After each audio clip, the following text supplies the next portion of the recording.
ठीक है, ओके।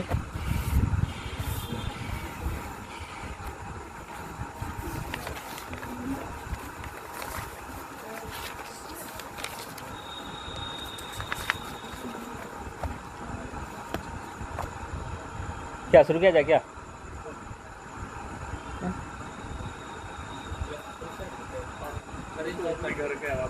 हाँ, वो तो फिर अपना ये कर लेना, और वो मैसेज भी दे देते हैं कि टेक्निकल खराबी के कारण था, इस पर हम लोग कर रहे हैं। चलिए, good evening friends, happy Rakshabandhan. और थोड़ी तकनीकी खराबी के कारण जो हम लोगों ने सोचा था कि यूट्यूब पे लाइव आएंगे, तो स्ट्रीम यार्ड के सपोर्ट नहीं करने के कारण जो है अभी लाइव नहीं आ पा रहे हैं। तो हम लोगों ने अल्टीमेटली सोचा क्या कि जो है रिकॉर्डिंग करके ही यूट्यूब पे छोड़ दिया जाए जो हम लोग के क्विज का सेशन है। और जैसे ही हम लोग का वो टेक्निकल परेशानी दूर हो जाएगी तो फिर हम लोग अगले दिन से आएंगे, आपके बीच में लाइव भी आ जाएंगे। तो फिलहाल अगर लाइव नहीं आ पा रहे हैं तो हम लोगों ने सोचा क्या कि इसको जो है रिकॉर्डिंग ही यूट्यूब पे छोड़ दिया जाए, जिससे कि आप लोग को ये सेशन का जो लेक्चर है, जो यूट्यूब के इस क्विज के लेक्चर का सेशन है, वो आप लोग को उपलब्ध हो जाए। और आज रक्षाबंधन का त्यौहार है, आप लोगों को रक्षाबंधन की हार्दिक शुभकामनाएं हैं आशीर्वाद परिवार की तरफ से कि आप लोग का जो रक्षाबंधन है अच्छा से बीता हो और आने वाला समय भी आप लोग के लिए मंगलमय हो, कल्याणकारी हो और सफलता से भरा हुआ समय हो। और अभी हम लोग जो इस पेंडेमिक से जूझ रहे हैं, ये वेरी शॉर्टली जो है ये क्योर हो जाए, बहुत जल्द से जल्द इससे जो है निजात मिले आप लोगों को। तो सबसे पहले अभी हम लोग शुरू करते हैं अपना जो क्विज का सेशन है। तो हमारे सामने कुछ और छात्राएं भी हैं जो कि ऑडियंस के रूप में हैं, और उनके लिए भी ये सेशन है, वो लोग भी सुनेंगे, इसका जवाब भी मिलेगा आप लोगों को, हम लोग यहाँ पे ही उसको शेयर करेंगे। तो चलिए शुरू करते हैं आज का पहला प्रश्न से। आज का पहला प्रश्न है, उत्तर प्रदेश किसान सभा का गठन कब किया गया था? उत्तर प्रदेश किसान सभा का गठन कब किया गया था? उत्तर प्रदेश किसान सभा का गठन जो है 1918 में किया गया था।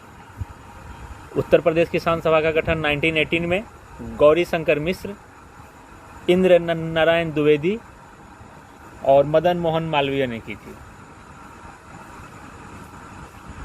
उत्तर प्रदेश किसान सभा का गठन 1918 में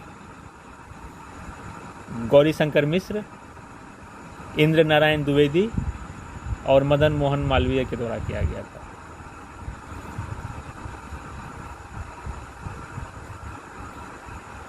अगला प्रश्न,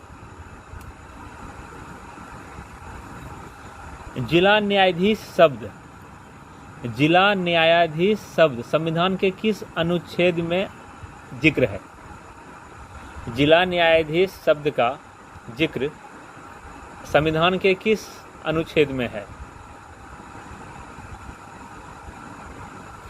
जो भी प्रश्न हम पूछेंगे उसमें करीब 10 सेकंड का जो है समय दिया जाएगा आप लोग को, और आप लोग इसको नोट डाउन भी कर सकते हैं, लिख सकते हैं। और प्रश्न को हम 2 बार 3 बार बोलेंगे और आंसर को भी 2-3 बार हम बोल देंगे, ताकि आपको जो है लिखने में कोई परेशानी ना हो।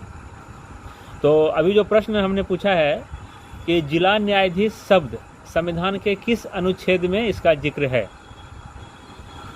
डिस्ट्रिक्ट जज जो हम लोग जानते हैं, जो व्यवहार न्यायालय में होते हैं, तो जिला न्यायाधीश शब्द का जो जिक्र है वो संविधान के आर्टिकल 233 में है।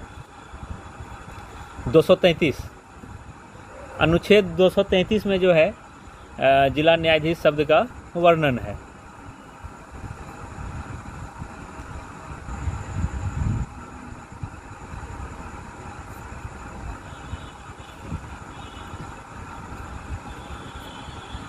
अगले प्रश्न पे आते हैं, लक्षद्वीप समूह का सबसे बड़ा द्वीप कौन सा है? लक्षद्वीप का सबसे बड़ा द्वीप कौन सा है? देखिए, जवाब जानना नहीं जानना अलग बात है, लेकिन जितने भी प्रश्न अभी पूछ रहे हैं उसको आप लोग कम से कम लिख लीजिए, तो बाद में आपको रिवीजन करने में आसानी होगी, कोई दिक्कत नहीं है। लक्षद्वीप समूह का सबसे बड़ा द्वीप कौन सा है? लक्षद्वीप समूह का जो सबसे बड़ा द्वीप है वो है आंड्रेट। आंड्रेट, ANDRET, या आंड्रोट भी कहीं लिखा रहता है, तो आंड्रोट या आंड्रेट एक ही है, जो कि लक्षद्वीप समूह की सबसे बड़ी द्वीप है, आंड्रेट। लक्षद्वीप जैसा कि आप जानते हैं भारत के पश्चिमी तट पर स्थित है, ये अरब सागर में है, और इसको जो है कोरल रीफ का द्वीप कहते हैं, जहाँ की प्रवाल भित्ति पाई जाती है, लाल मूंगा की चट्टान है वहाँ पे। लक्षद्वीप जहाँ की राजधानी कवारत्ती भी है, और यूनियन टेरिटरी है, मलयालम वहाँ की भाषा है। जो सब की लक्षद्वीप से संबंधित प्रश्न ये सब पूछे जाते हैं परीक्षाओं में।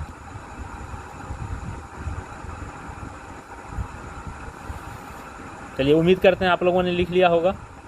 अब अगले प्रश्न की ओर आते हैं।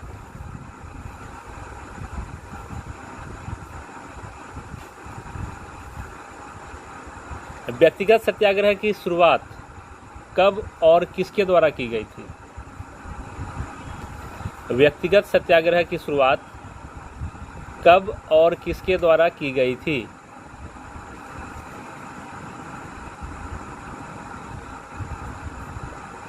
व्यक्तिगत सत्याग्रह, जैसा कि आप लोग जानते हैं, सबों ने पढ़ा भी होगा कि यह विनोबा भावे के द्वारा 17 अक्टूबर 1940 को की गई थी। व्यक्तिगत सत्याग्रह की शुरुआत 17 अक्टूबर 1940 को विनोबा भावे के द्वारा की गई थी, जो कि महाराष्ट्र के पवनार आश्रम से शुरू हुई थी।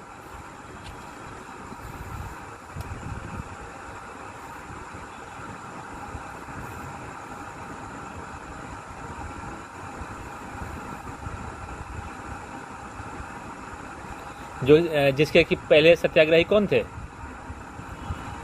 व्यक्तिगत सत्याग्रह के पहले सत्याग्रही विनोबा भावे। विनोबा भावे।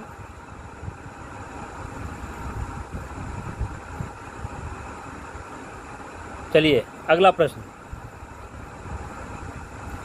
कलकत्ता की जगह दिल्ली भारत की राजधानी कब बनी थी?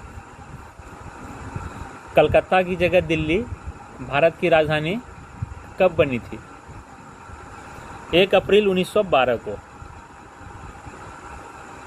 1 अप्रैल 1912 को जो है दिल्ली कलकत्ता के स्थान पे भारत की राजधानी हुई थी।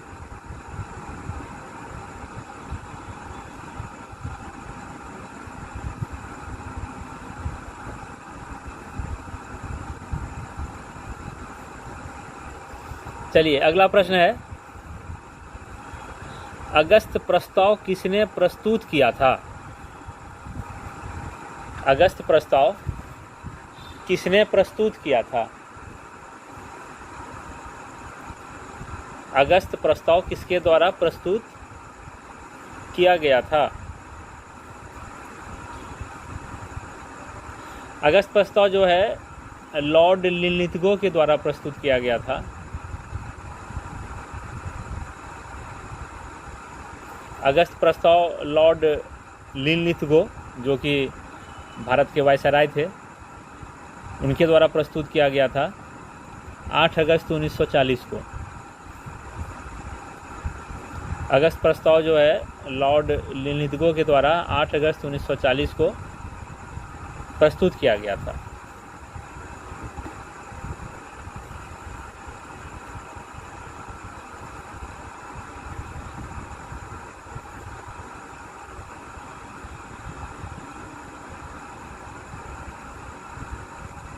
न्यूमूर द्वीप कहाँ स्थित है? अगला प्रश्न है, न्यूमूर द्वीप कहाँ स्थित है?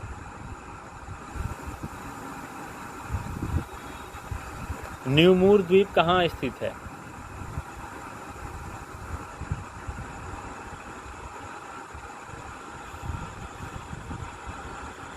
यह बंगाल की खाड़ी में स्थित है। न्यूमूर द्वीप बंगाल की खाड़ी में स्थित है, बांग्लादेश और भारत की सीमा पर है। न्यूमूर द्वीप भारत और बांग्लादेश की सीमा पर स्थित बंगाल की खाड़ी में स्थित एक द्वीप है।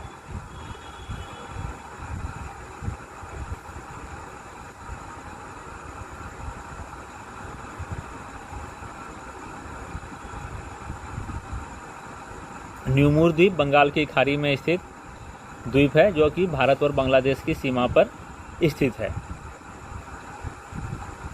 चलिए अगला प्रश्न है, सल्तनत काल में महालेखा परीक्षक के पद को किस नाम से जानते थे? सल्तनत काल में महालेखा परीक्षक, जो कि आज के समय में ऑडिटर जनरल होते हैं, controller and auditor general CAG जो होते हैं, controller and auditor general CAG, नियंत्रक महालेखा परीक्षक।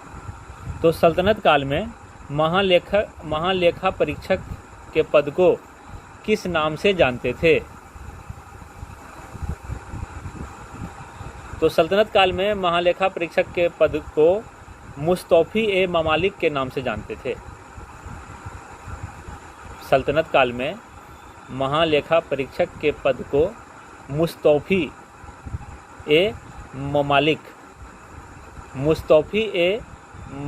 के नाम से जानते थे।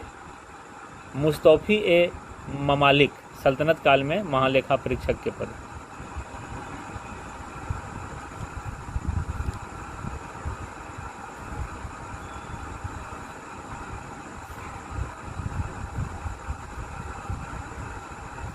अगला प्रश्न है, भारत और चाइना के बीच में जो सीमा रेखा का निर्धारण हुआ था, कहाँ पे हुआ था? भारत और चाइना के बीच में सीमा रेखा का निर्धारण कहाँ पे हुआ था?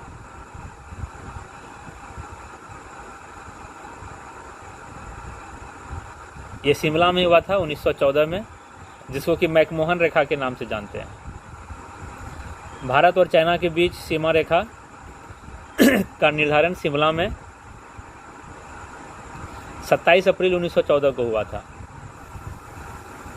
भारत और चीन के बीच की जो सीमा रेखा है उसका निर्धारण शिमला में 27 अप्रैल 1914 को हुआ, जिसको कि मैकमोहन रेखा के नाम से जानते हैं।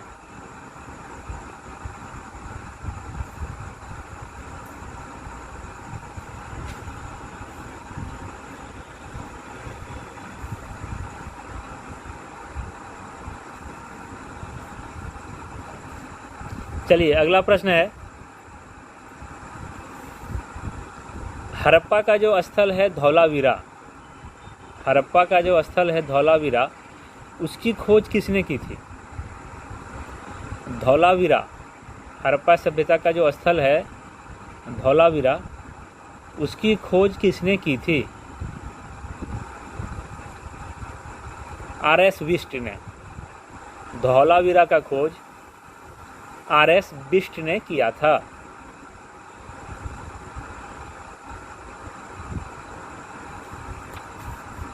धौलावीरा का खोज RS बिष्ट ने किया था 1990-91 में। धौलावीरा का खोज RS बिष्ट ने 1990-91 में किया था।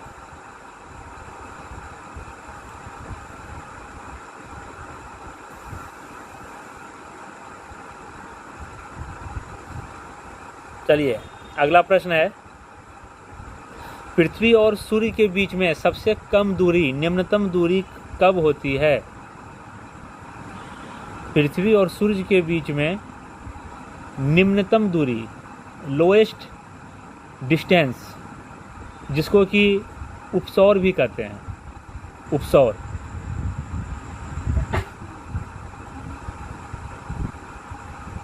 पृथ्वी और सूर्य की दूरी को लेकर के स्थिति होती है पेरीहिलियन, अपहेलियन।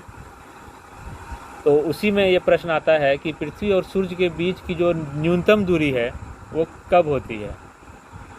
वो जो है 3 जनवरी को होती है, जिसको कि उपसौर कहते हैं। और 4 जुलाई को जो है अधिकतम दूरी होती है, जिसको अपसौर कहते हैं। पृथ्वी और सूर्य के बीच में निम्नतम दूरी जो है 3 जनवरी को होती है, जिसको उपसौर कहते हैं। और पृथ्वी और सूर्य के बीच में अधिकतम दूरी 4 जुलाई को होती है, 4 जुलाई को, जिसको कि अपसौर कहते हैं, अपहेलियन एंड पेरीहेलियन।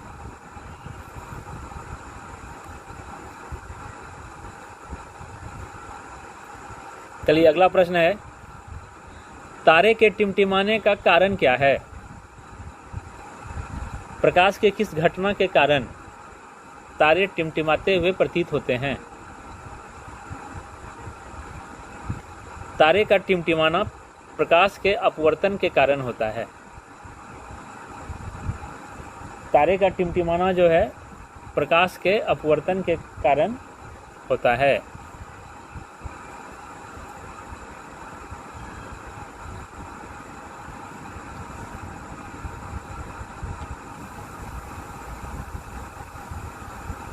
चलिए अगला प्रश्न, भूमि सुधार से संबंधित प्रावधान।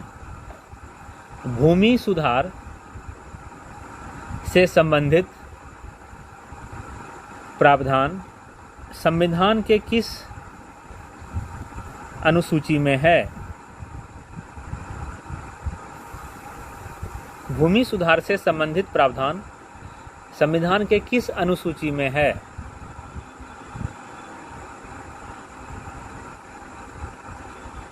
भूमि सुधार से संबंधित प्रावधान जो है संविधान के 9वीं अनुसूची में है। 9 शेड्यूल ऑफ आवर कॉन्स्टिट्यूशन, संविधान के 9वें अनुसूची में भूमि सुधार से संबंधित प्रावधान का व्यवस्था है।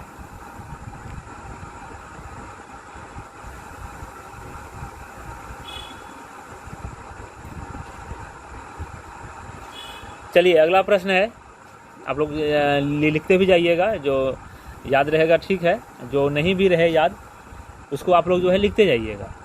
तो अगला प्रश्न है, Hind association of the America. Hind association of America, Hind association of the America नामक संस्था की स्थापना किसके द्वारा की गई थी? हिंद एसोसिएशन ऑफ अमेरिका की स्थापना किसके द्वारा की गई थी? तो Hind association of the America की स्थापना 1913 ईस्वी में सोहन सिंह भाकना के द्वारा किया गया था। सोहन सिंह भाकना के द्वारा किया गया था। हिंद एसोसिएशन ऑफ अमेरिका की स्थापना सोहन सिंह भाकना के द्वारा 1913 में किया गया था।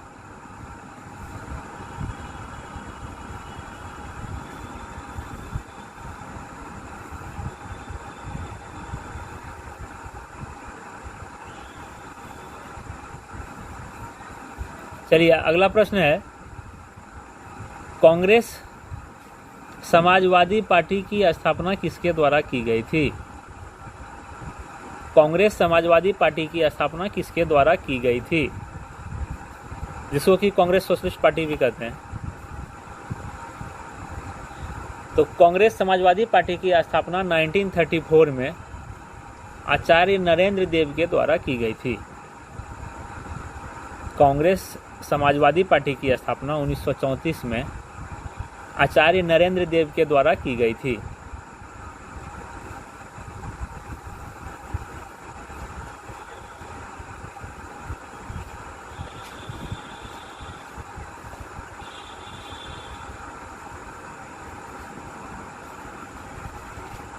चलिए अगला प्रश्न है, केंद्रीय शुष्क क्षेत्र अनुसंधान संस्थान।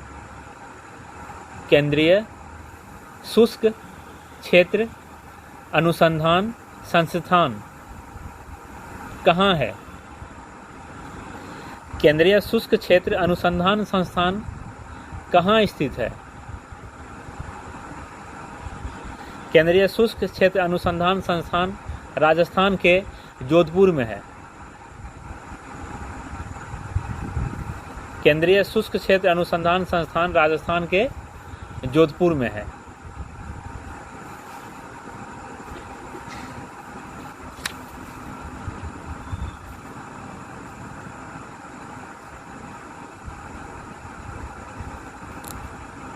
अगला प्रश्न, संविधान के किस अनुच्छेद के द्वारा संविधान के किस अनुच्छेद के द्वारा लोक सेवा आयोग के सदस्य को हटाया जा सकता है?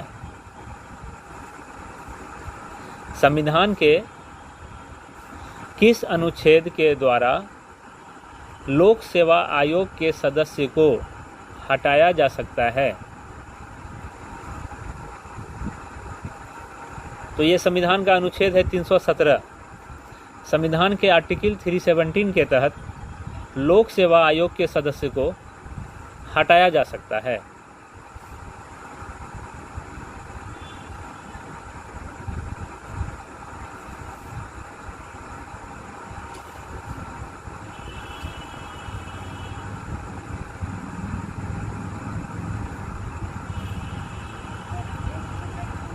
तीन सौ 317 के तहत संविधान के अनुच्छेद 317 के तहत लोक सेवा आयोग के सदस्य को हटाया जा सकता है,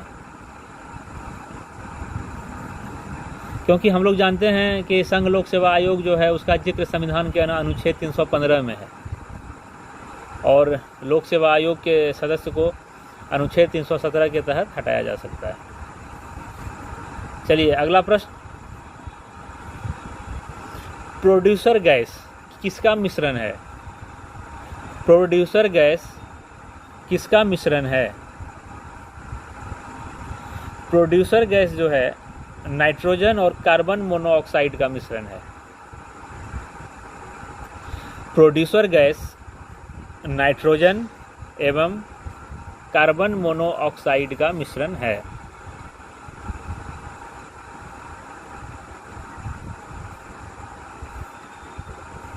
प्रोड्यूसर गैस नाइट्रोजन एवं कार्बन मोनोऑक्साइड का मिश्रण है। अगला प्रश्न है, विटामिन B6 का रासायनिक नाम क्या है? विटामिन B6 का रासायनिक नाम पैरिडॉक्सिन है। विटामिन B6 का रासायनिक नाम जो है पैरिडॉक्सिन है।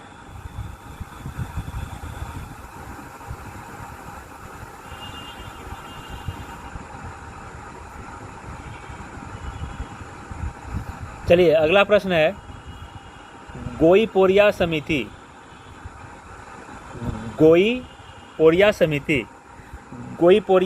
का संबंध किस क्षेत्र से है? गोईपोरिया समिति का संबंध किस क्षेत्र से है? ये बैंकिंग सेवा सुधार से है। गोईपोरिया समिति का संबंध बैंक सेवा सुधार से है।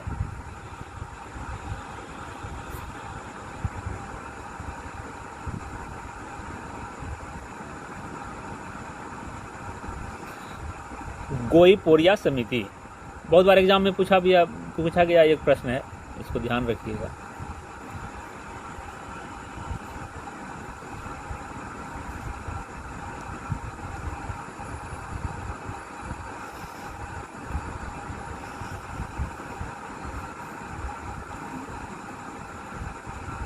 अच्छा, एक प्रश्न और है, टमाटर का रंग लाल होता है पकने पर किसकी उपस्थिति के कारण?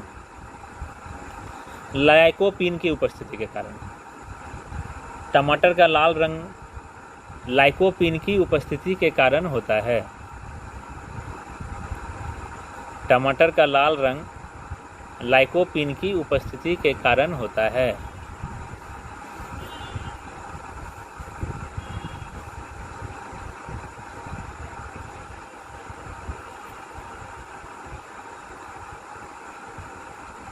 अगला प्रश्न, अम्ल वर्षा में एसिड रेन में, अम्ल वर्षा जिसको कि एसिड रेन भी कहते हैं, तो अम्ल वर्षा में सर्वाधिक मात्रा किस अम्ल की रहती है? अम्ल वर्षा में सर्वाधिक मात्रा किस अम्ल की रहती है? तो अम्ल वर्षा में सर्वाधिक मात्रा जो है H2SO4 की रहती है। अम्ल वर्षा में सर्वाधिक मात्रा H2SO4 की रहती है।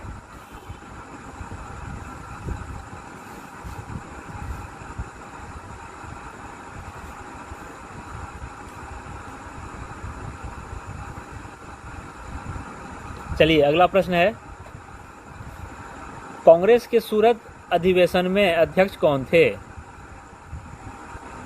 कांग्रेस के सूरत अधिवेशन 1907 जो कि 1907 में हुआ था, तो कांग्रेस के सूरत अधिवेशन 1907 की अध्यक्षता किसने की थी?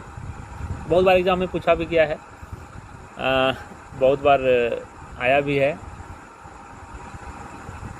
तो कांग्रेस के सूरत अधिवेशन 1907 की अध्यक्षता रास बिहारी घोष के द्वारा की गई थी। रास बिहारी घोष के द्वारा, जहाँ की नरम दल और गरम दल दो भाग में बट गए थे।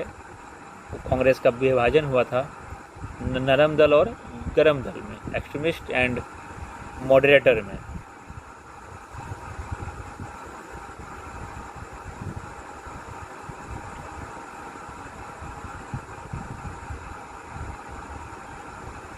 चलिए अगला प्रश्न है, कांग्रेस के किस बैठक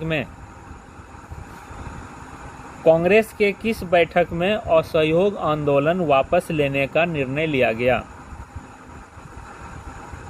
कांग्रेस के किस बैठक में असहयोग आंदोलन वापस लेने का निर्णय लिया गया?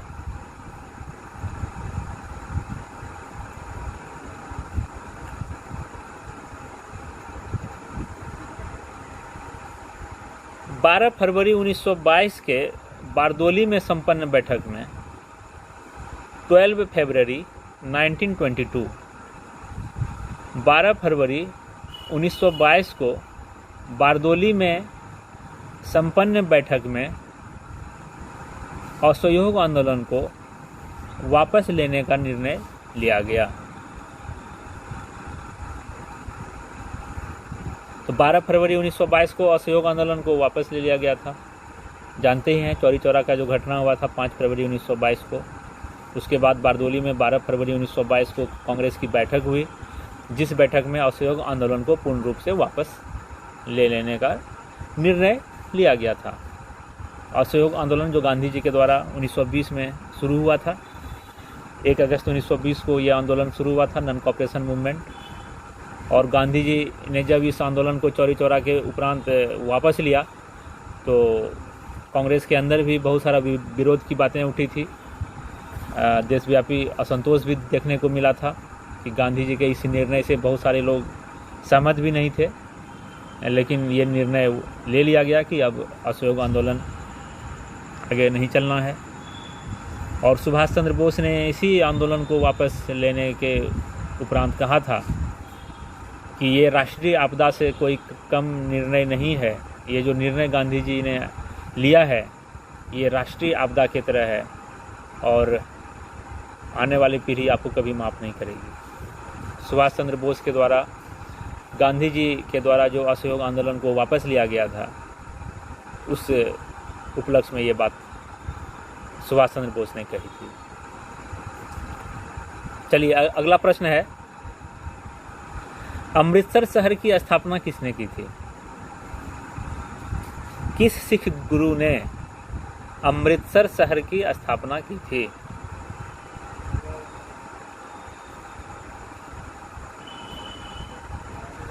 रामदास ने। गुरु रामदास ने अमृतसर शहर की स्थापना की थी।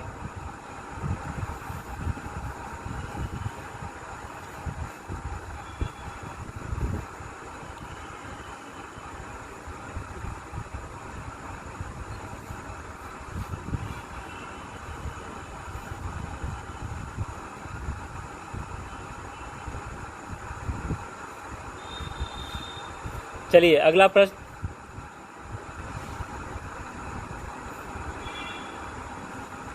भारत में पश्चिम की ओर बहने वाली नदियां, भारत में पश्चिम की ओर बहने वाली नदियां जो डेल्टा नहीं बनाती है, भारत में पश्चिम की ओर बहने वाली नदियां जो डेल्टा नहीं बनाती है वो है नर्मदा और ताप्ती।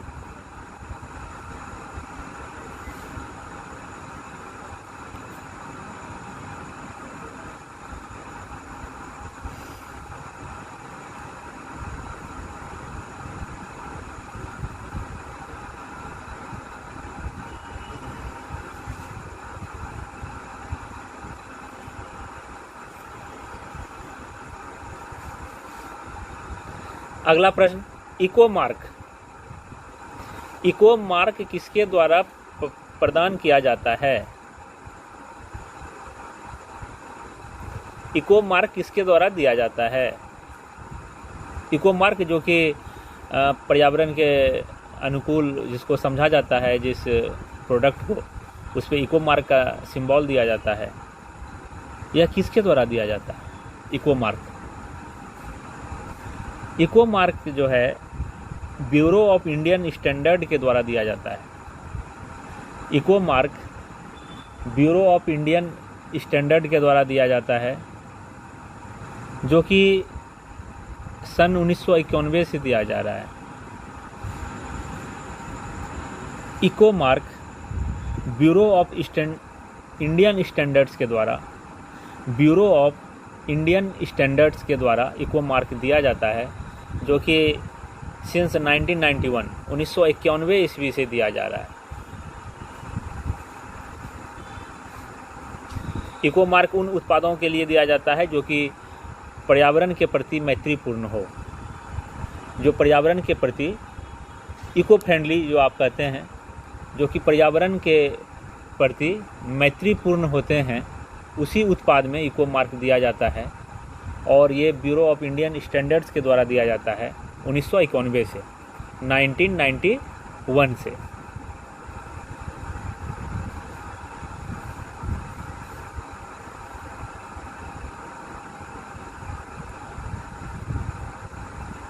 भारत में, अगला प्रश्न है, भारत में केंद्रीय गंगा प्राधिकरण का गठन कब किया गया था? भारत में केंद्रीय गंगा प्राधिकरण का गठन कब किया गया था? भारत में केंद्रीय गंगा प्राधिकरण का गठन 1985 में किया गया था। भारत में केंद्रीय गंगा प्राधिकरण का गठन 1985 में किया गया था।